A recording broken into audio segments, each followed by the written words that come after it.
Well, thank you very much for coming to this panel on a very Sunday afternoon in Cannes, very unusually Sunday afternoon in Cannes. So thank you very much. You had maybe other things to do, not as working as this one. So I first want to thank Nathalie Vogue and Julie Lecheneau for having allowed this panel, particularly because, frankly, we had quite a hard time identifying examples that could really hit your mind on this current step of melting between brands and formats, mostly reality types of formats. So our three panelists here today are Caroline Spencer from Fremantle, Australia, and she will be presenting a case of very sophisticated brand integration into a cooking program. Then we have Pierre Robinet from Publicis Worldwide, who will present us a very originally brand-based and brand-conceived format. And finally, Pierre Sundberg from Sweden, who will be presenting us a very collaborative and social media-based format, not yet on TV for those two, but very, very mind-blowing.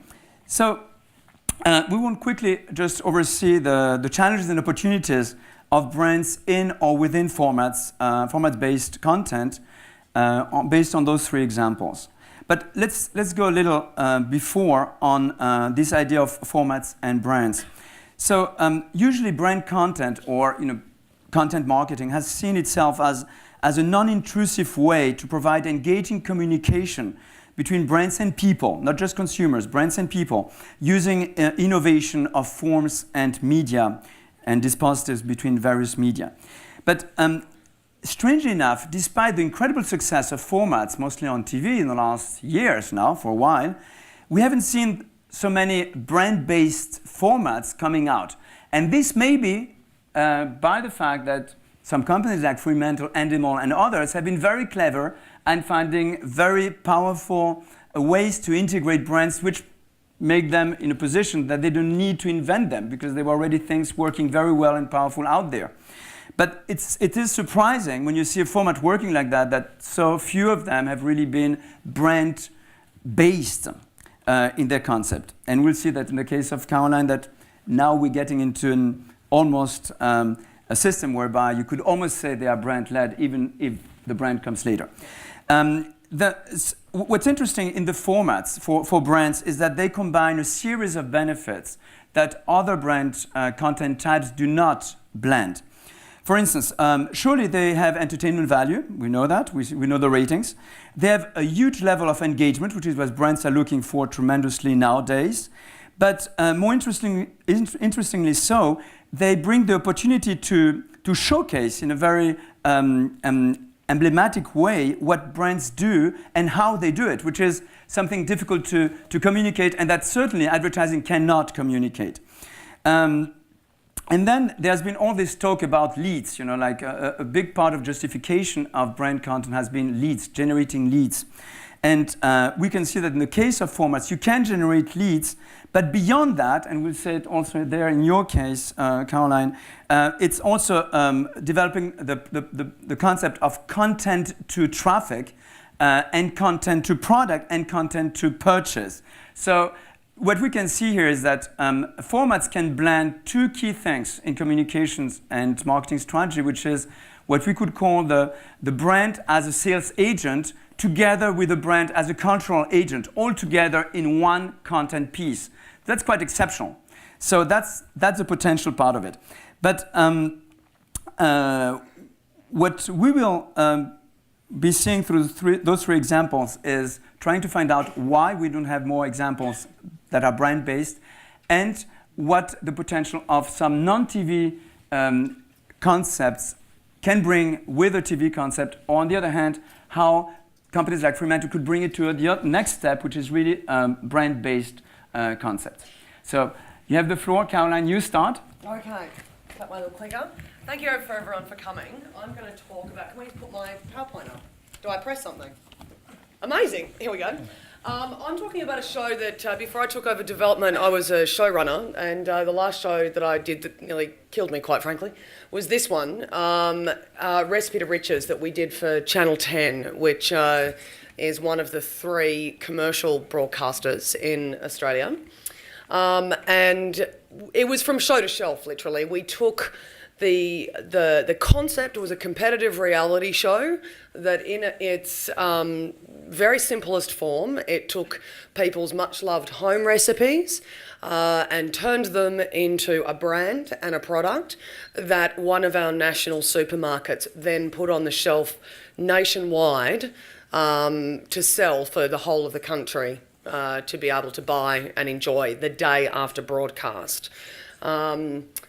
So it was originally a Canadian series that Fremantle acquired worldwide, and it originally aired on one of their cable channels. So their imagery is obviously completely different to what we went with, because we were in prime time on a free-to-air commercial broadcaster. But that's the history of the show, and it had done surprisingly good numbers in Canada in its first and second series, and we acquired it and got it commissioned by Channel 10 after the Canadians had done 2 series. It was, I think it was probably a world first in regards to its retail partner integration. They were absolutely pivotal and baked into the format, as opposed to the usual thing that happens is a bolt-on that never actually really works. For any of the producers in the room, who have done reality shows, and you've got, I don't know, for example, Project Runway, and the sales department of the network comes in and says, "Amazing, we've got a car sponsor on board," and it's like, I have no idea how I'm going to integrate a car with fashion, and you have to work it out, and it always looks shit. So this was actually really part of the format. We couldn't have made the show without this brand coming on board. It would never have made sense. And the audience engagement was also, I think, a world first, that you didn't have to believe what the judges said about what this food tasted like. You could engage intimately with the product, by going in and purchasing it yourself. So I've told you all that. We had to really rethink stylistically the entire show, because we were on a free-to-air, which we did, and our biggest supermarket chain, Woolies, came on board after the show had been commissioned. They were a client of the broadcaster, not our client. We didn't bring them to the table. They came on board with very strong ideas and reasons for their involvement that I had to take on board, not always happily, at least initially. Now, what I'm going to show you now, if the boys can show my video, I'm going to show you the first 90 seconds of our super tease from episode 1.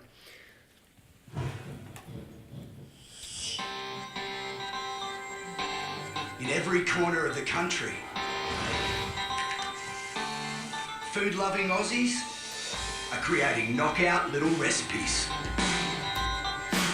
Recipes for family and friends that keep them coming back for more. All right, you guys, here it comes, here it comes. And it's about time the rest of us got to share the love.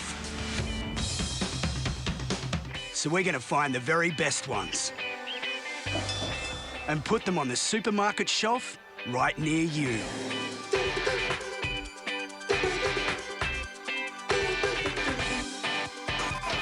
"20 years ago, I had a little recipe and a big dream.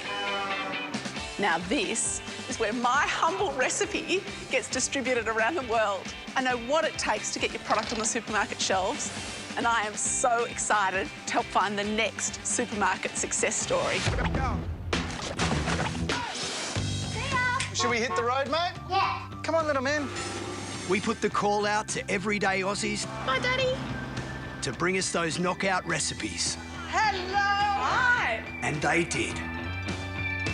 People flooded in with recipes for our experts to taste. I'm not a good cook in my book, but my grandkids say they love it, so that's all that matters. It's very important for me to make my family proud of me. Would you like me to make some more for you? If I can get my product out there on the shelf, I'm going to be stoked. I think the whole of Australia will go crazy for this dish.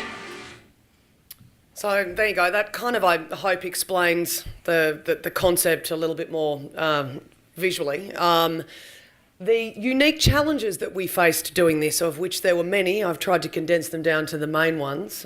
The first one was product development, and this was something as a TV producer I knew nothing about and didn't really want to know anything more about, but we had to become experts in it. What we were asking Woolworths to do when they came on board was nothing short of extraordinary, and it pretty much instilled fear in everyone inside that corporation. Getting one product from concept onto the shelf can take up to 2 years. We bowled in with this show idea and said to Woolworths, we want 11 products on the shelf and we want you to do it in less than 6 months. So you can imagine their complete lack of joy at that concept. And then it was the scale of delivery. Woolworths is national. Australia's a massive country, obviously. They've got 890 stores, and the next morning at 7 a.m. after broadcast, they had to get often 750,000 units of the winning product around the country into those 890 stores ready.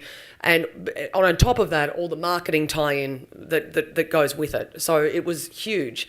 And that logistical effort led me to something I've never had to do before, which was run 2 production schedules. And I had to be intimately across both of them, not just my creative, and logistical TV schedule. I also had to be across Woolworths' production schedule, which shifted like a mad woman's breakfast every 2 days. And what that meant was that Woolworths largely dictated my episodic order.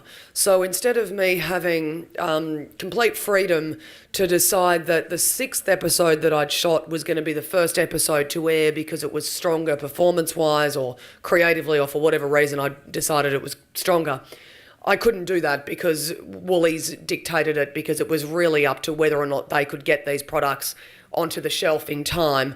And some things are easier than others. For example, jams apparently are really easy to get onto the shelf. Ambient things, ambient means it doesn't need to be in a chilled section or the freezer. They're sometimes quite harder, and often the other things that would happen was that we had to do everything in Australia. Obviously, Australia doesn't have a large food manufacturing base because our conservative governments keep shutting them down. So we often didn't even have factories that could make these things, and Woolies had to actually buy machinery, which was massive. Managing expectations for anyone who has done anything brand related, this is huge.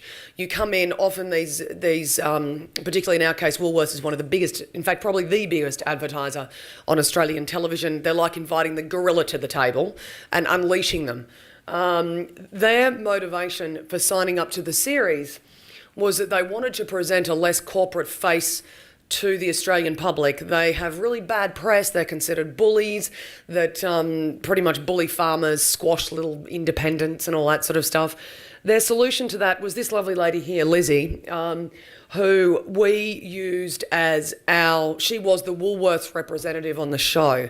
So in the final section of the format, which was segment 6 for the final decision, where we go, okay, the final 2 recipes that were up for contention, Lizzie would come in, listen to our other judges' comments and make that decision. And it was quite she's obviously a chick, presents a less corporate kind of bullying, I suppose, face because of that.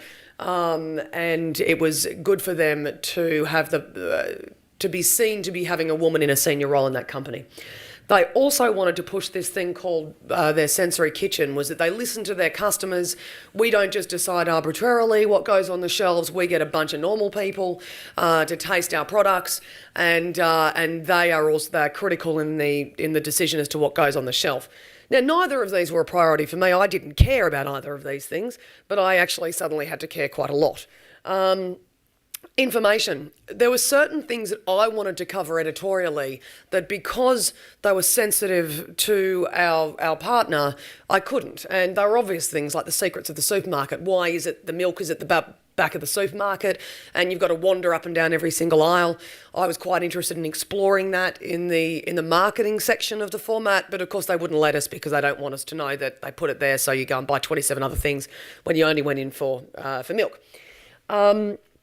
logo exposure. That was really interesting to me. I was all kind of primed and had my flak jacket on, ready to talk about, no, we can't have bloody Woolies logos everywhere. And interestingly, their managing director was quite adamant that he didn't want a lot of logo exposure. They were really clear that they didn't want this to turn into an advertorial. So we actually, for the first time, I think in my entire career, I was actually taking logos out, which was fantastic. And then we had this very strange triangular relationship, and I think for anyone who enters into something of branded content to this degree, this is something that you have to really manage quite hard. Woolies was the broadcaster's client. We'd never met them before. We had no relationship with them whatsoever. And we suddenly kind of had to jump into bed and get naked very quickly. And that kind of meant that my role as showrunner also had me kind of acting in a quasi-agency liaison role with them. And they treated us as such, which meant that they kind of yelled at us a lot. But by the end of it, we were all very cosy. In fact, we were probably cosier with Woolies than we were with the broadcaster, interestingly.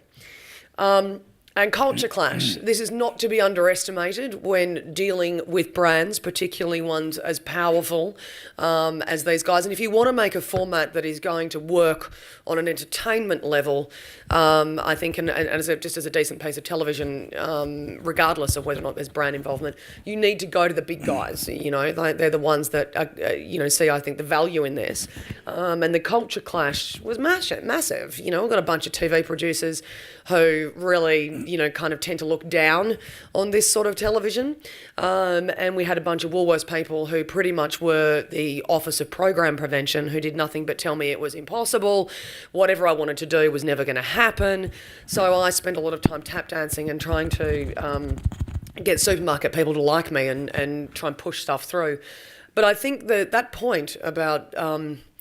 I think television being arrogant about this sort of television has got to change. I think this is going to be a big part of network schedules, in the future, and we have got to, firstly, stop being arrogant about it. I was a terrible, terribly guilty of this, and we have got to really open our minds up as to how we can integrate, I think, at this depth, because that's really, certainly in Australia at least, this I think we're going to see more of it.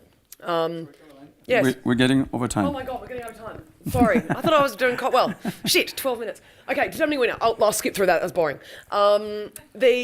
The only thing that I did want to say was, for me, editorially, I really wanted to make sure that we meshed Woolworth's larger look into the show. There was no point in having this show sticking out, like, I won't say dog's balls, but I will, that it didn't look like it matched the brand. So, up here, this was Woolworth's campaign and this is our imagery, and I think we did quite a good job of meshing those together. I'm going to skip forward just to Network Woolies. It was massive for Woolworths, absolutely massive. It brought lapsed shoppers back into the store, like people who hadn't shopped at Woolworths for 6 weeks were suddenly back in there buying these products. It had a halo effect, so products that people, they were buying even if they hadn't watched the show, and some products outperformed the leading brands in their category, which is nothing short of extraordinary. So overall, being commissioned for a second series, yay us. And is there any questions?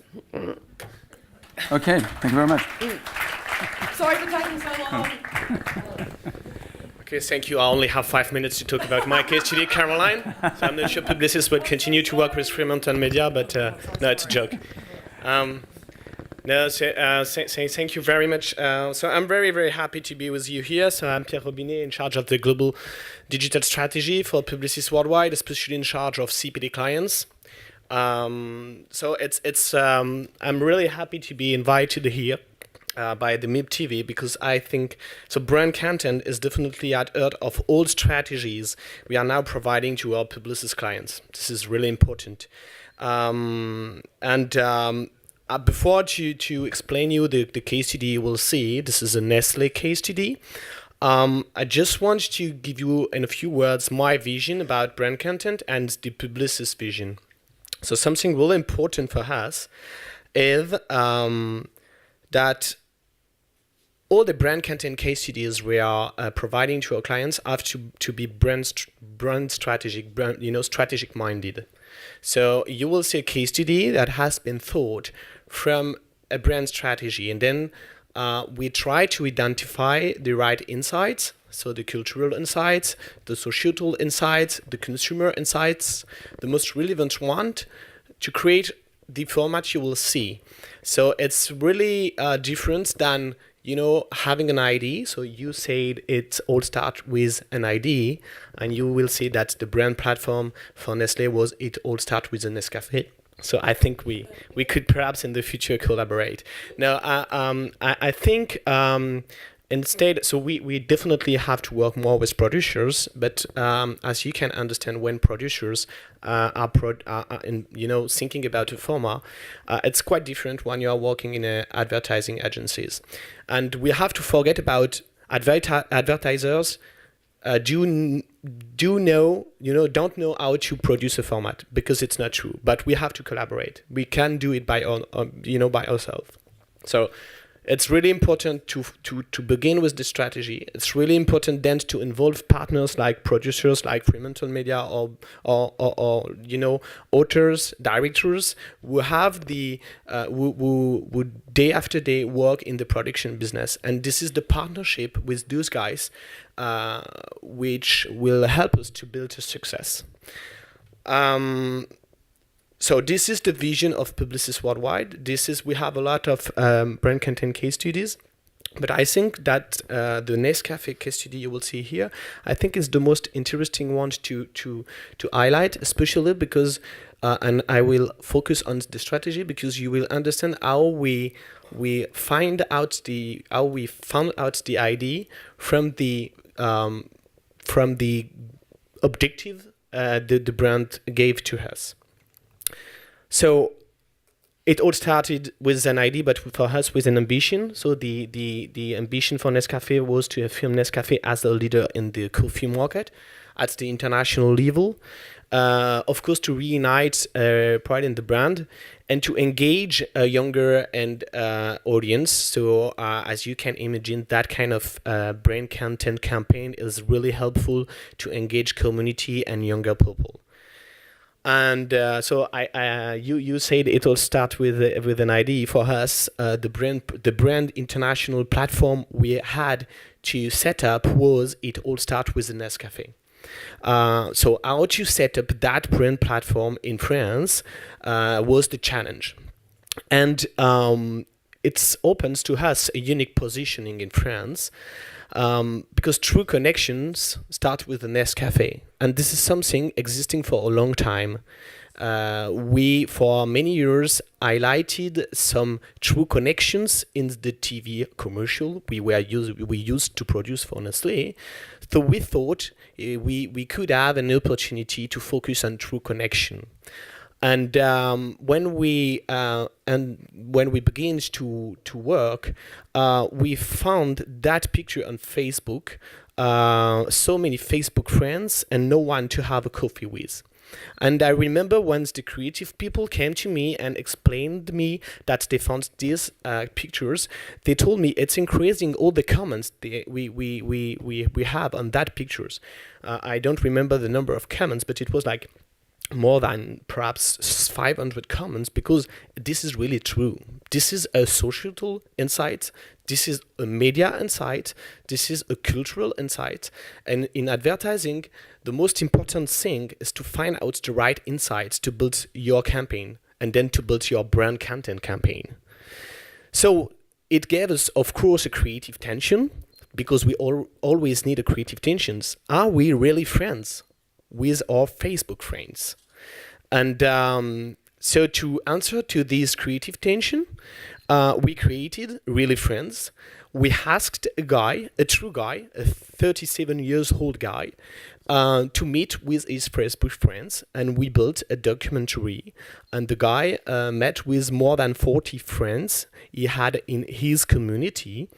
Of course, we tried to find out the best, most interesting friends. So a girlfriend, for example, he didn't meet for a long time, and a friend from school, a friend from a friend of a friend, a friend from a trip, and we identified with the guys all those true connection he could rebuild, you know, and we asked to the guy only with 2 GoPro cameras and with, of course, 2 cups of Nescafe to go and to visit his friends, and here is how it looks.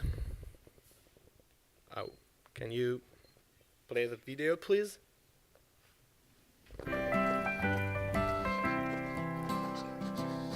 Je regarde par la fenêtre et je vois un type avec 2 tasses de café dans la main. Qui je vois arriver? Arnaud. C'est pas possible! Il s'est assis, il m'a dit bon, on va boire un café. Ça m'a fait retomber 25-30 ans en arrière. Je l'avais demandé en ami et depuis, on n'avait jamais échangé. Bonjour. Bonjour. Nous sommes amis Facebook, tous les deux. Mais je vous connais pas, hein. D'ailleurs vous aussi vous me connaissez pas. On s'entendait très très bien quand on était gamin. Et puis après, forcément, la vie veut que les chemins se séparent un peu. Ah non, j'y crois pas. Tu me reconnais tout de suite, toi. Putain, malgré ces années, tu vois. Moi, ça fait 3 ans que je suis partie en Suède et je trouvais ça génial qu'ils viennent juste boire un café avec moi. Quand il est arrivé et qu'on s'est revus, oui, là, on s'est redécouvert, on s'est reposé des questions qu'on se serait jamais posées sur Facebook. Et on s'est bien marré parce qu'il avait peur de marcher sur la glace et c'était génial d'avoir fait ça avec lui. Ça vaut tout l'or du monde. Je trouve que chacun de nous devrait faire ça au moins une fois dans sa vie. Aujourd'hui, bah oui. Attends, ah c'est bon. Voilà. So here are the results. Just want to conclude with a few words.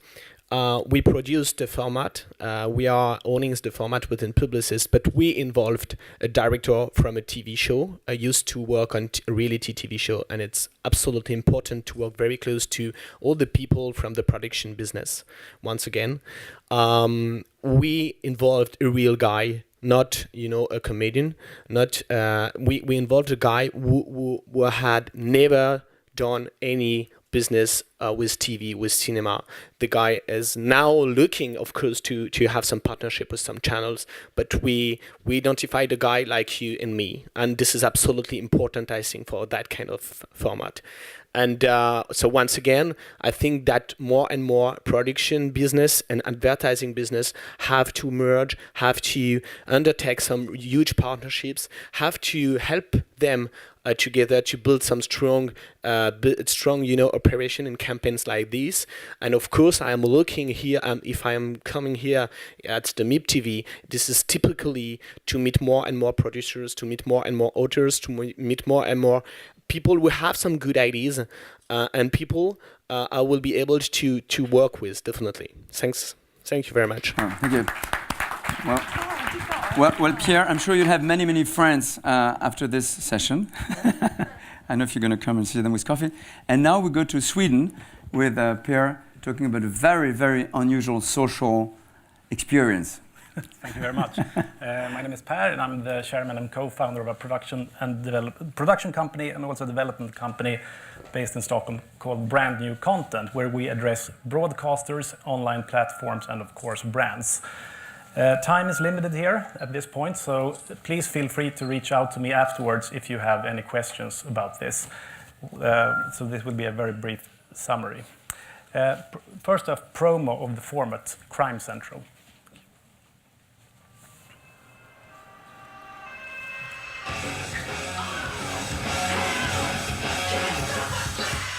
Crime and judgment have always captured the public's attention. Now, we're bringing the suspense and thrill of crime television into the future as we involve the audience in real-time police work with a groundbreaking, next-generation social media format. At Crime Central, we investigate and dive into the last 24 hours of crimes committed across the nation. Through talks and discussions with the nation's most credible experts, officers in charge, eyewitnesses, reporters, viewers, and our dedicated team of e-trackers located across the country, we'll give you a deep insight into the ongoing hunt. Crime Central is a unique and highly interactive social media format where you can follow and take part in the investigation by using a variety of digital channels such as Twitter, Facebook, Skype, Bamboozer, interactive apps, and our own smartphone e-tracker application.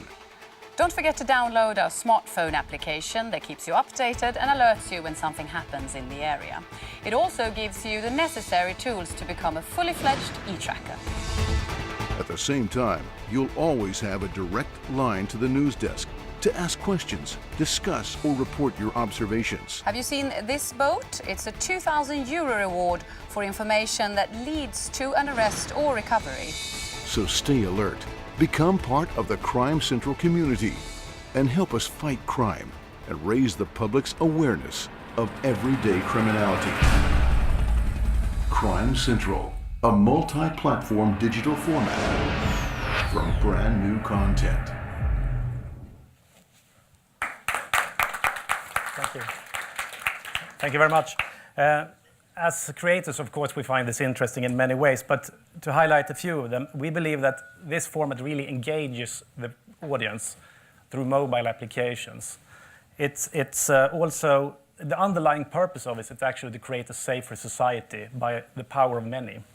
And as a format, it enables separation of funding from distribution.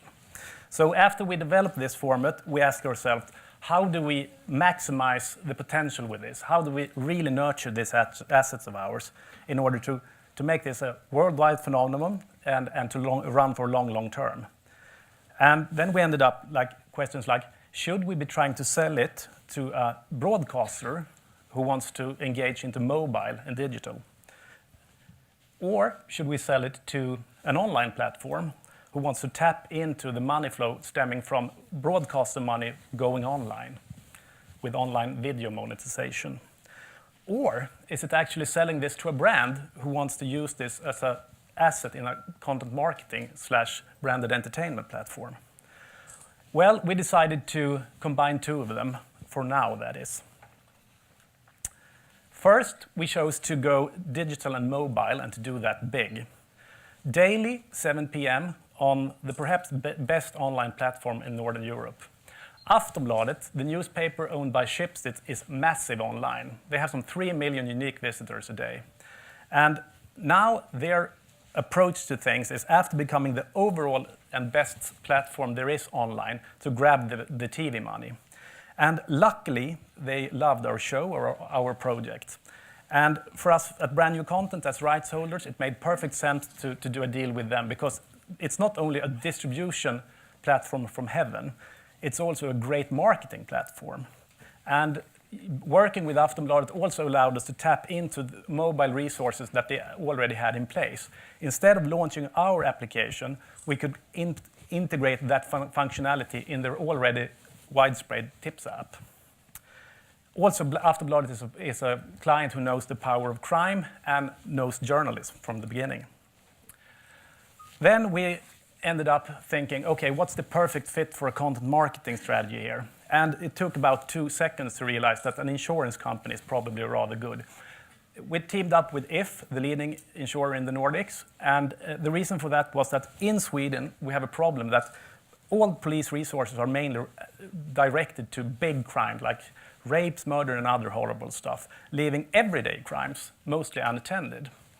And since the trend was going in the wrong direction, we had a society split going on, and insurance payouts were rising. It made perfect sense to If to actually address this in a smart way. So together with our partners, we devised a solution where we actually could create unique content out of the resources added by If and the power of our editorial organization.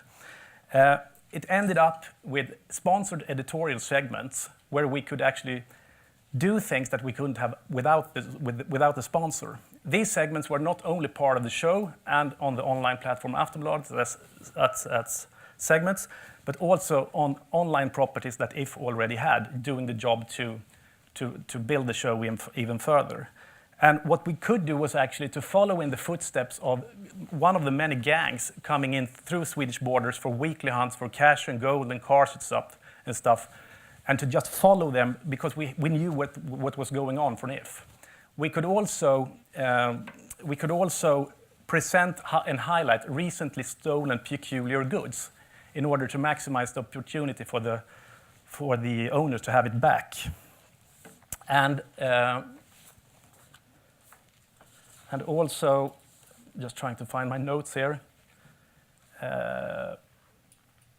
Of course, we didn't miss the opportunity to help educate the audience on how to minimize the risk of being a crime victim and how to secure one's home.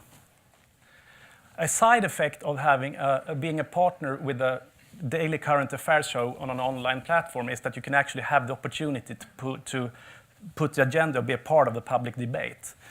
The guy there to the left, it's Mr. Göran Kellner. He's the insurance-related spokesperson for IF. And the lady next to him, it's not Angela Merkel, but it's the Swedish Minister of Justice, Beatrice Ask. Some 10 days ago, she did a full-hour sit-in in the show, debating relevant issues with the audience, with other experts, but of course also with Mr. Göran Kellner. So what we think at Brand New Content, we believe that this is an example of how you can actually revive new television genres, adding real-time storytelling and new ways of financing and distribution. And we already have format interest from this show from both broadcasters and online platforms. But we wouldn't be surprised if insurance companies from elsewhere in the world or media agencies start calling us as well in order to have format license for this, because that would make perfect sense in a world where distribution has become a commodity. Thank you.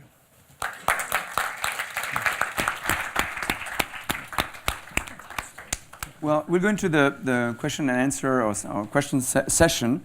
I just had a few questions for all of you. I mean, like what I think is extraordinary in those three cases that we see that content is not an end in those cases. It's not about eyeballs. It's not about just image, but it's really about utilitarian content that has a meaning, brings meaning to society and to the brands that are behind it and to the media that carry it.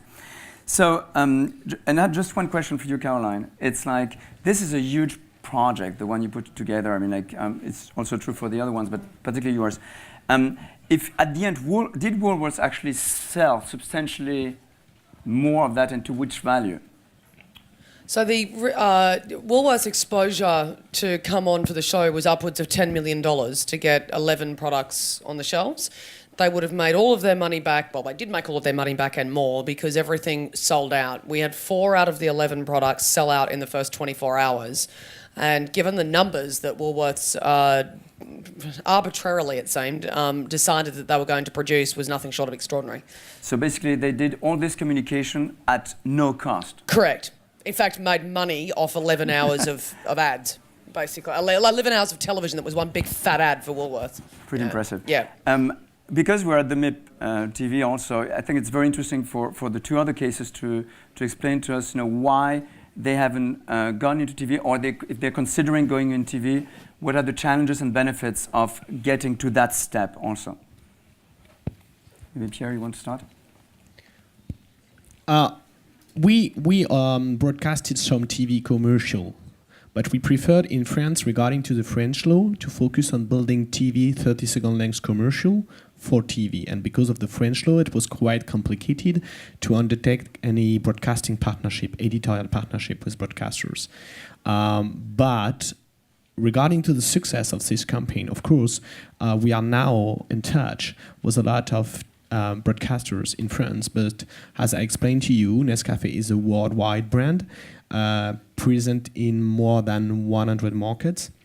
Some markets you cannot imagine, like Ghana or Philippines, with a strong business for Nescafe over there. And we definitely are now in touch with a lot of different broadcasters. And if I'm here, it's also to undertake, perhaps, to meet up with you guys, some people who would be interested in creating some partnership with us, as TV is typically the mass media marketing king. And I'm sure that we will continue that great adventures with some markets and with some broadcasters, of course. Well, Thank you. for us, we need a broadcaster that really loves crime and are able to strip this show, because it's actually the thing with the show is that it's focusing on the last 24 hours of crimes, where also the ability to solve the crimes they are peaking. All right, thank you. Any questions for our panelists? No questions? Okay, then I'll have. Okay, great. Yeah, how easy is it for a producer to find a brand to do the piece of branded content, with the agency guy also coming in the middle now? So I think the question is for me, as I am the only one. Oh no, you are an agency also, but I think the most important thing for producers is to present your specialists, your authors, to the agencies, and you definitely have to visit the agencies, not to present, for example, any dedicated format. So sometimes we have some great examples here where the format is very close to the brand strategy, but most of the time the strategy is done by the agency. But they have to identify you as the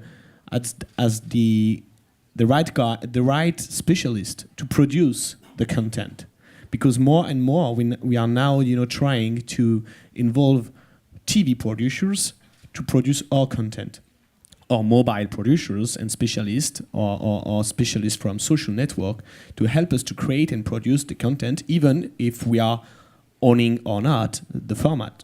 And we can definitely think about merge, how can I say, co-found the format and own some rights, and you can own some rights also. So regarding to the content, brand content experience for Nescafe, we are granting, or we have all the rights, but we can also definitely undertake some partnership with producers or broadcasters and share some rights.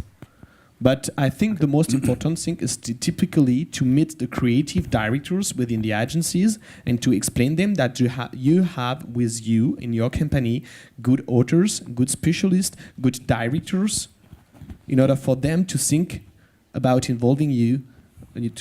Yeah, but there's another beast called the media planner and buyer, and the media analyst within the Group M's and within the Starcoms.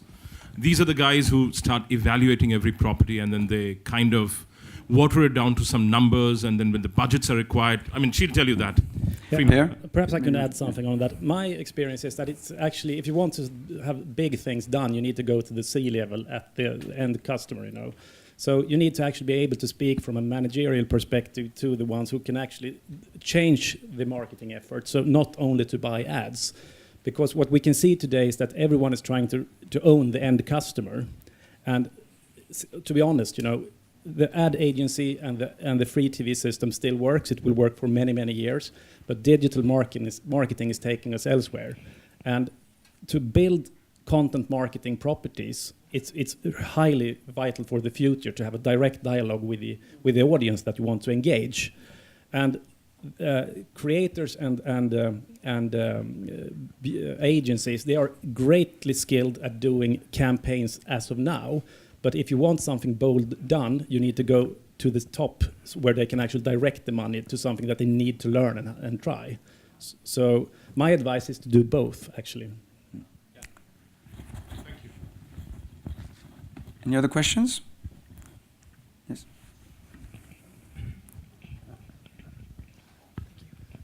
Hi.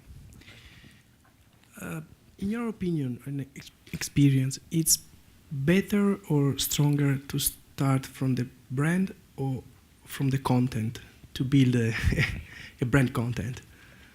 Content. Yeah. Brand. I'm a producer. Yeah. But I mean, it depends on. Here we are. Okay, again. but I mean, put it Can you this make way. an example? Yeah. Just to. But I mean, if you're an entrepreneur, you want to have many potential clients, don't you? And you're thinking, okay, who will pay for this? Who is paying for all the ads today? I think also that it depends on what you are looking for.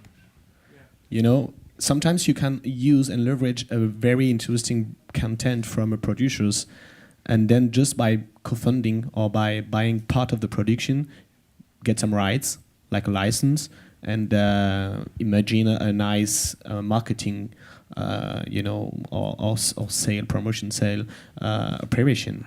But you can also think about building something by your own from your brand strategy by identifying the right insights. As you exactly in the same way as an advertising traditional campaign. But I think you can do definitely both. It depends of your money, and it depends of your final objectives, and it depends also on the rights you want to grant, you want to own, because so you have the rights for the format, and I have the rights for the Really Friends. So it depends typically what you are looking for and what you are able to pay. Well, thank you very much for attending this. I think our time is over. Is that right? Okay. Thank you very much for attending.